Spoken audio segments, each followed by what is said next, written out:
ขาดปลาหาปลาทุกคนขาดหน้าหาปลาทุกคน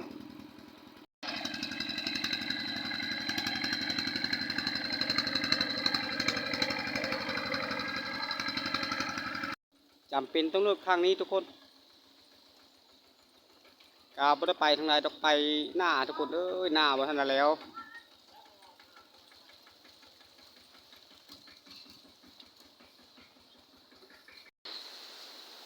ทักทายสบายดี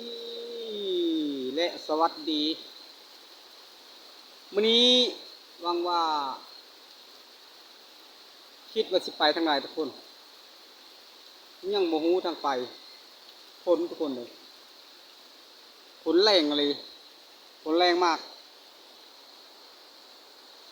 แทบจะลงบ้านไม่ได้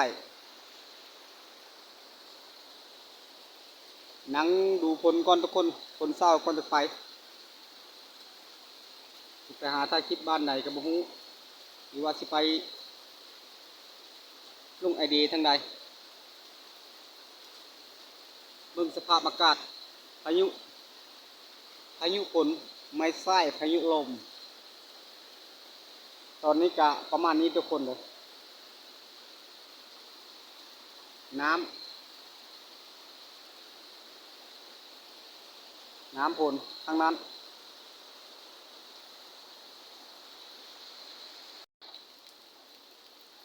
เอาไกลฝนไกลจะยาทุกคนคือว่าบางที่ก็ไปได้ยังคิดหาทางไปอยู่ทุกคนเป็นกำลังใจเด้อทุกคนพ่อแม่พี่น้อง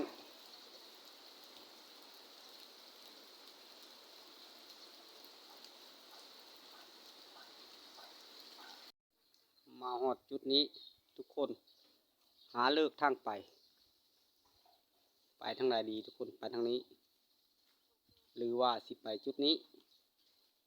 ทางมันยากทุกคนเนื่องจากฝนตกน้ำมันเยอะสภาพเส้นทางก็ประมาณนี้เพราะว่าบ้านไว้ละแบบว่ามันลุบว่าไงซะดินหน้าดินต่ำ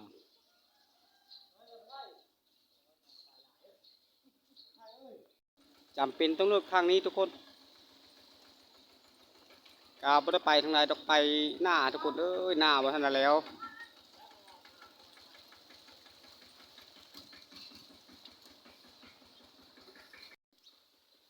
ฝนตกหลายทุกคนเลยฝนตกหลายน้ำก็เลยมากเป็นยังบ้านคอยแบบว่า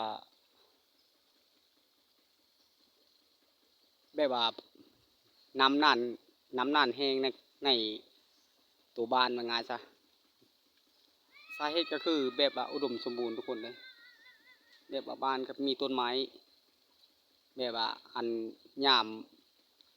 แล้งล่ะถือว่าพอไปได้ยามผลนี้หาทางจะเดินไปก็ยังสิยากทุกคนเลยว่าง่ายๆก็ประมาณนี้ทุกคนเลย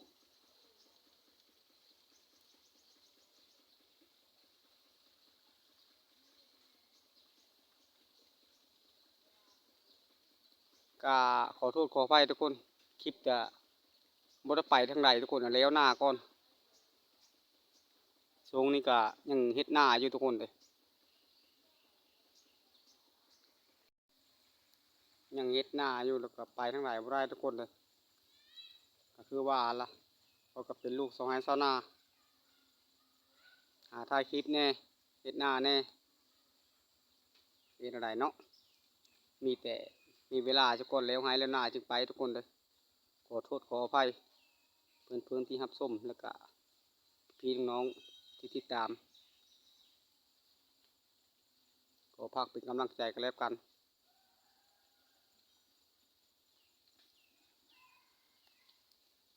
คลิปเก่าคลิปเดิมก็ถือว่าคลิปใหม่อยู่แต่ว่ายังเป็นถ่ายอยู่มองเก่าทุกคนไปทางไหนบ่ได้คือว่าล่ะ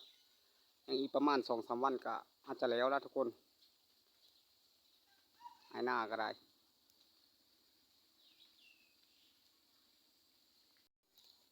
มาจุดนี้ทุกคนเลย นี่คือบ้านล้างทุกคนนางโขโอ้ความจริงไม่มีคนอยู่โอ้ยยานเว้ย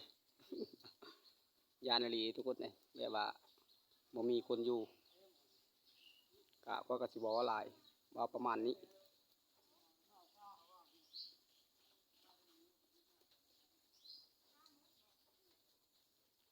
กลางคืนทุกคนแว่ว่าเลยทุกคนเลยแบบว่าคนแถวนี้ก็โกทุกคนเลย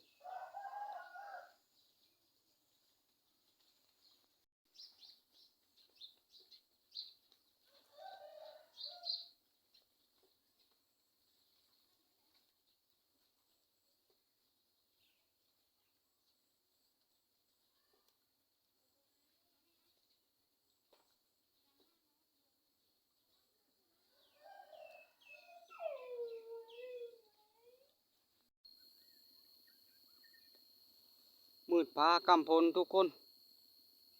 เสานี่ตกเกือบไปทางไหนบ่ได้สงนี่เศร้าละ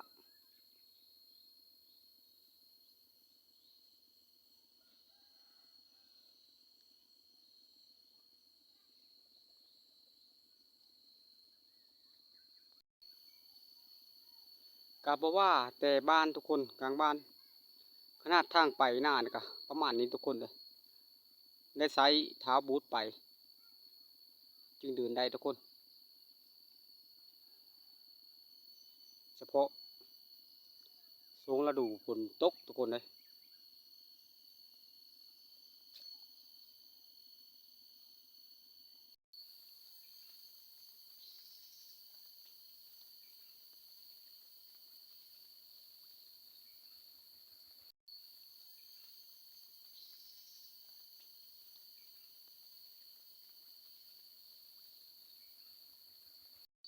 ยัง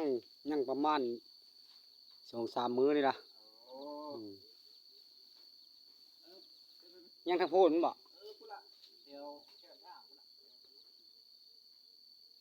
นอนให้นอนหน้าทุกคนถือว่าหน่วยความสะดวกอันคือค่อยละนอนอยู่บ้านละลำบากทางมาคือคอยถ้าคลิปมันทุกคนเห็นกันนี่ระยะสูงระยะนี้อันบายามแรงล่ะก็ยังใครแน่ยามผลนี่ก็มันก็ยากกว่านึงชีวิตสมัยชาวนากับประมาณนี้ละเพลงก็คักทุกคนเลย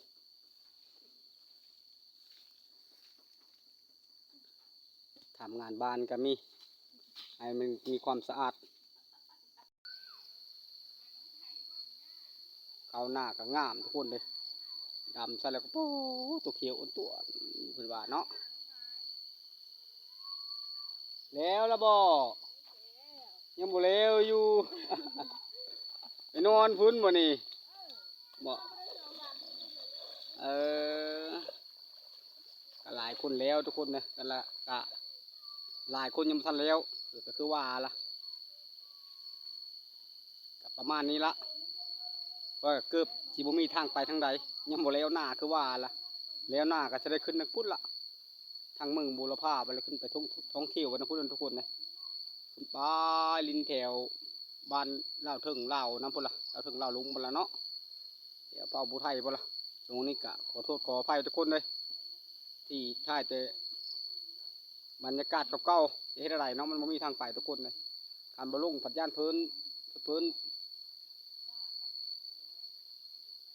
ลงลืมไปง่ายซะเอาแล้วไปมะนาวไปก่อนทุกคนนะ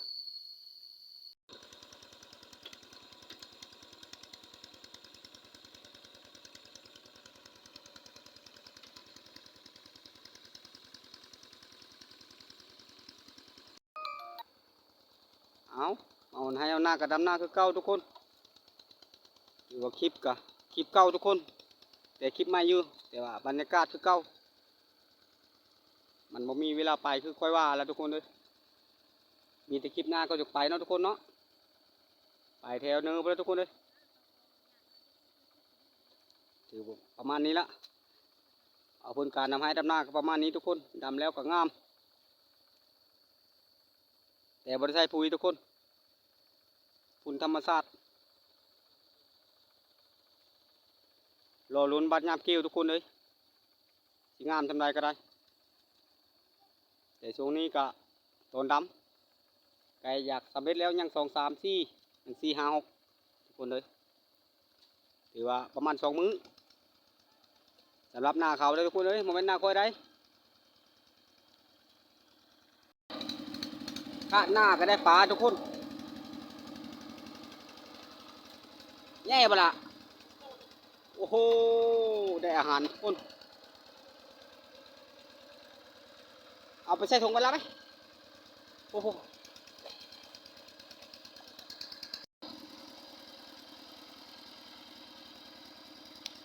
จอบปลาทุกคนจอบปลา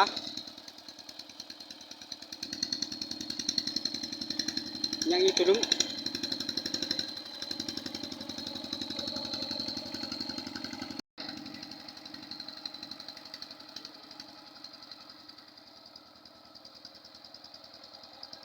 แม่เราเปิดร้านนะแม่เราเปิดร้าน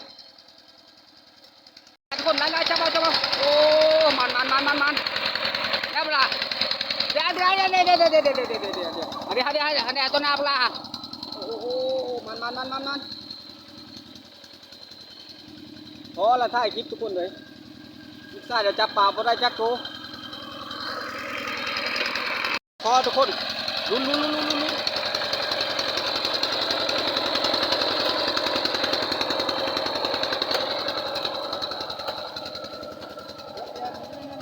ไอ้มาเพ่นี่อย่ามาโอ้ยอย่าจ้ะ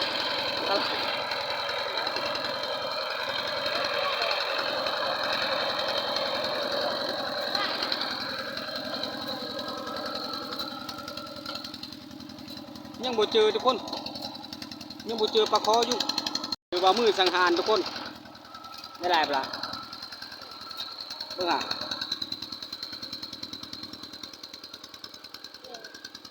โอ้โหปากเข่งปลาดุกทุกคนเอารอให้นี่ทุกคนเลยได้บอลอะไรเนาะนั่งเรียกทุกคนเลยถือว่าชีวิตเป็นบ้านกับแบบนี้ทุกคนเลยมันมีทางไปก็มาถ่ายคลิปตามกับไม้กลางหน้านี่นะไอ้อาปูอาปลานี่ทุกคนเลย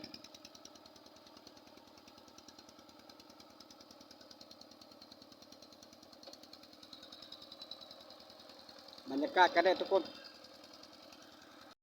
เอาถือว่าอันนี้มีปลาดุกทุกคนเลยโอ้โหปลาดุกปลาปูเดี๋ยวฮะ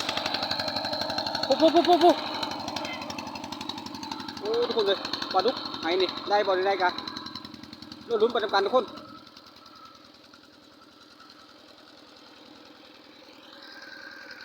ถือว่าการคาดหน้าเอาปลากาประมาณนี้ทุกคนเลยบอลไปทางใดคือว่าอะไรมาคาดให้คาดหน้าเอาปูปลากาเอาเราลุ้นกันแต่ทีงทุกคนเลยขึ้นทีงคนละเนาะได้ทำไรกันได้ถือว่าผลที่ตกละนี่แยกบ้านนี้ผลทุกคนนะมืดเลยนี่บรรยากาศจะเปลี่ยนไปเป็นมานะทุกคน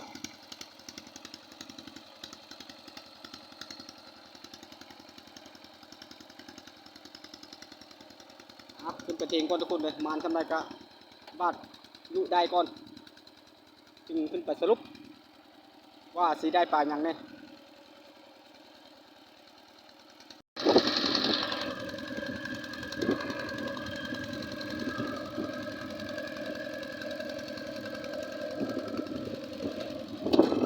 ขึ้นมาแล้วทุกคนลมไปจะเป็นลมพายุไปจักทุกคนเลยสายลมทุกคนการหน้าหาปลาก็เป็นมีทุกคนเลย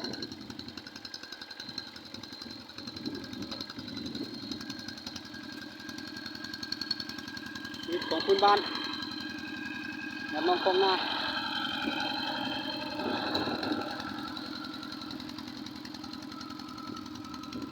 มือทุกคนเลยฝนตกมาแล้วนี่ปิดฝนมือจะเป็นลมประมาณนี้บรรยากาศทุกคน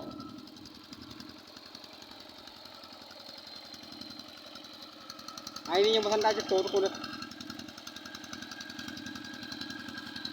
ลูกคนตั้งหาอยู่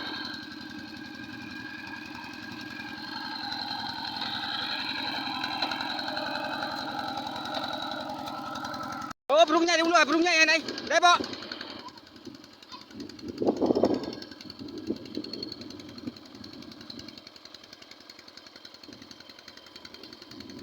เห็นปะโอ้พวกพ่อจะเอาไปดิซะเดี๋ยวเอาไปเออได้ทุกคนว่าไงโอ้ปลาเขาขอน้อยทุกคนเลยคักป่านี้ได้ทุกคนเลยประมาณนี้ทุกคนรังมาทุกคนเลยโอ้ยบัวได้ทำทุกคนเลย